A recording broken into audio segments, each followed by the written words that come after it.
राम जन्मभूमि का मंदिर कोई इमारत नहीं थी। जो लोग पूछते थे राम लला हम आएंगे मंदिर वहीं बनाएंगे, ये तारीख नहीं बताएंगे। जनाब ये तारीख वो वाली तारीख नहीं थी, क्योंकि ये कोई इमारत नहीं थी। ये भारत की महानता के विकास क्रम की प्रक्रिया का एक अंग था, और ये उसी दिन बनना था जिस दिन भारत अपनी महानता की तरफ बढ़ने को तैयार था। तो भारत की महानता की पताका और श्री राम जन्मभूमि की पताका एक साथ आनी थी। और इसलिए मैंने एक बार कहा भी, एक बार एक सज्जन हमसे डिबेट में कहने लगे कि साहब हम तो काल्पनिक मानते हैं। तो एंकर ने कहा भाई ये तो काल्पनिक मानते हैं। तो हमने कहा कि मुस्लिम थे वो, तो मैंने कहा कि मैं इनकी बात से सहमत हूं। तो एंकर ने कहा कि आप क्या कह रहे हैं, आप इनकी बात से सहमत हो? मैंने कहा हाँ, मैं बताता हूं क्यों सहमत हूं। हमने कहा 4 भाई थे, राम लक्ष्मण भरत शत्रुघ्न, और राजा दशरथ उनके पिता थे। तो पिता के कहने पे राम चले गए वन में, तो लक्ष्मण भाई के रूप में वन में चले गए। भरत ने जाके वन में गए और थाली में राम की खड़ाऊ रख के लाके शासन किया। मैंने कहा एक और बाबरी परंपरा में भी एक 4 भाई थे, शुजा, मुराद, दारा और औरंगजेब। मैंने कहा एक ने बाकी 3 का कत्ल कर दिया, बाप को जेल में डाल दिया, और इतने से भी उसे संतोष नहीं हुआ। अपने सगे बड़े भाई दारा शिकोह का सर काटकर थाली में सजाकर जेल में बंद अपने बाप के पास भेजा। तो मैंने कहा जिन्होंने थाली में भाइयों के कटे हुए सर देखे हों, उन्हें थाली में रखी हुई भाइयों की खड़ाऊ कल्पना ही लगेगी, इसमें इनका कोई दोष नहीं।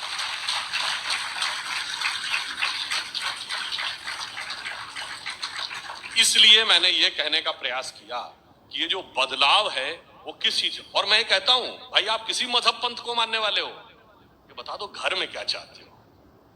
बुढ़ापे में तुम जेल में हो और एक भाई 3 को काट चुका हो, या आपके एक वचन की रक्षा के लिए आपके बेटे कुछ भी करने को तैयार हो। वैसे ऑन द लाइटर नोट, थोड़ा विषयांतर पे जाते हुए, हमारे जितने भी धर्म ग्रंथ है ना, इनके अंदर बहुत गहरा तत्व छुपा हुआ है। शायद आप में से कभी किसी ने ध्यान दिया, क्योंकि उसके लिए बहुत सूक्ष्म बुद्धि की आवश्यकता होती है। ये भगवान राम 4 ही भाई क्यों थे? 3 या 5 भी तो हो सकते थे। हमारे हर चीज का रीजन है। 4 भाई किस बात के प्रतीक हैं? 4 पुरुषार्थ, धर्म अर्थ काम मोक्ष। श्री राम धर्म के प्रतीक हैं, लक्ष्मण जी काम के प्रतीक हैं, मोक्ष के प्रतीक भरत है, और अर्थ के प्रतीक शत्रुघ्न है।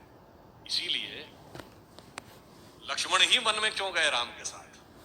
क्योंकि कामना या काम जो है सदैव धर्म के साथ संलग्न ही रहना चाहिए, उसके साथ पृथक नहीं हो सकता, तभी वो सन्मार्ग में रहेगा। और भरत ने ही खड़ाऊ रख के शासन क्यों किया?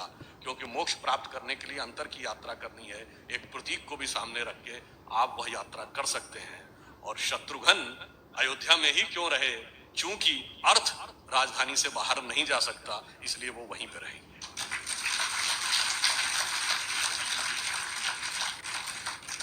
हर चीज का अपने यहां एक आधार है। अब एक और बात मैं कहता हूं, रामायण में 3 स्त्री पात्र हैं जिनको एक न एक अवसर पे दंड हुआ है। मंथरा, जिसको शत्रुघ्न ने लात मारी थी, सूर्पणखा, जिसके लक्ष्मण ने नाक कान काटे थे, और ताड़का, जिसका राम ने वध किया था। ऐसा क्यों हुआ भाई? What is the reasoning behind? मैं इसलिए कह रहा हूं चूंकि आप लोग प्रभु, everything is having a reasoning. कारण क्या है? मंथरा लोभ की प्रतीक थी, तो अर्थ जब लोभ का दमन करेगा या उसका तिरस्कार करेगा तब वह धर्म सम्मत होगा। सूर्पणखा वासना की प्रतीक थी, तो काम जब वासना को विद्रूप करने में सफल होगा तब वह धर्म के साथ होगा। और ताड़का अहंकार और शक्ति की प्रतीक थी, उसका तो साक्षात संहार ही होगा और वो धर्म ही करेगा। इसीलिए आपने शायद कभी ध्यान न दिया हो, राम रावण का संघर्ष होता है तो रावण के 10 ही सिर क्यों थे? 5 या 15 क्यों नहीं? 20 या 25 क्यों नहीं? और एक सिर कटता था, दूसरा काहे उगाता था? उसका कारण यह है। और अगर रावण के 10 सिर थे तो रावण का नाम दशानन क्यों था? 10 मुख वाला। उसको 10 शीश, 10 ग्रीव, 10 कंधर, दशोदर कुछ भी कह सकते थे। उसका कारण यह है कि 10 की संख्या के पीछे लॉजिक यह है कि हमारे शरीर में 10 इंद्रियां होती हैं। दशानन यानी 10 इंद्रियों की बहिर्मुखी पिपासा, the extrovert tendency of all the 10 senses. और जब भगवान एक सर काटते थे दूसरा उगाता था, इसका मतलब किसी इंद्रिय की एक इच्छा पूरी करिए, immediately it gets replaced by other, even god can not stop it. इसलिए राम उस रावण को मारने, यानी धर्म का तत्व उस 10 इंद्रियों की बहिर्मुखी पिपासा को नष्ट करता है, पर वो उत्पन्न कैसे होता है? राम के पिता क्या नाम है? जब 10 इंद्रियों को रथने की क्षमता आती है तो हृदय में वह तत्व उत्पन्न होता है जो 10 इंद्रियों की बहिर्मुखी पिपासा को नष्ट करता है। इसलिए रामायण की कथा हमारे अंदर भी घटित होती है। तो मैंने सिर्फ इसलिए थोड़ा विषयांतर में जाके आपसे कहा कि राष्ट्र के विकास की पताका हो या हमारे अंदरूनी अनुसंधान की पताका, दोनों में राम जन्मभूमि का एक इंपॉर्टेंट महत्व है। और हमने आने के बाद देश में यह एक बड़े बदलाव के लिए का एक बदलाव शुरू हो रहा है, जिसे समझने के लिए सूक्ष्म दृष्टि चाहिए। और मैं ज्यादा समय न लेते हुए यह कहना चाहूंगा कि आप सभी प्रबुद्ध हैं, आपकी भूमिका इसमें क्या होनी चाहिए? अक्सर क्या होता है कि हम भी, हमारे माताजी पिताजी दोनों टीचर थे कॉलेज में, हम लोग बहुत सारे डिस्कशंस होते थे, उनके साथी लोग आते थे सब, पर डिस्कशन होता था, ज्यादा एक्शन क्या आ जाता था, भाई ये सब राजनीति तो बेकार का क्षेत्र है, हमें इससे क्या मतलब है। तो यदि हमारे जीवन का यही उद्देश्य है कि हमने अच्छी शिक्षा प्राप्त की और उसके बाद एक अच्छा जीवन यापन किया और उसके बाद हमारा जीवन समाप्त हो गया, तो मुझे लगता है यह जीवन की सार्थकता नहीं हो सकती। जिसमें अकबर इलाहाबादी एक बड़े शायर हुए, उनका एक शेर है कि क्या करें अहबाब क्या कारे नुमाया कर गए, क्या कहें अहबाब क्या कारे नुमाया कर गए, ग्रेजुएट हुए, नौकर हुए, पेंशन मिली और मर गए।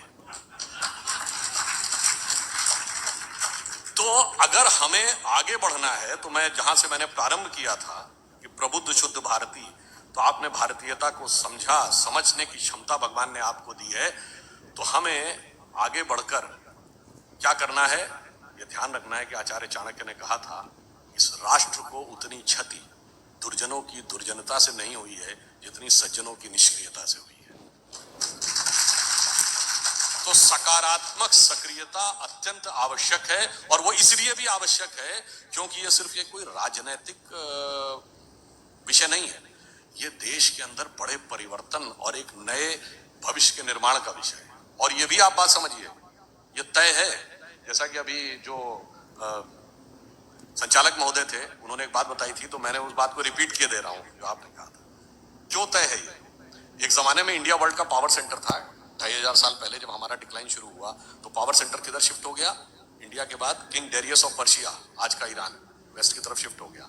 उसके बाद जब पर्शिया का डाउनफॉल हुआ तो बगदाद का एम्पायर आया, मेसोपोटामिया। उसका डाउनफॉल हुआ तो टर्किश एम्पायर आया।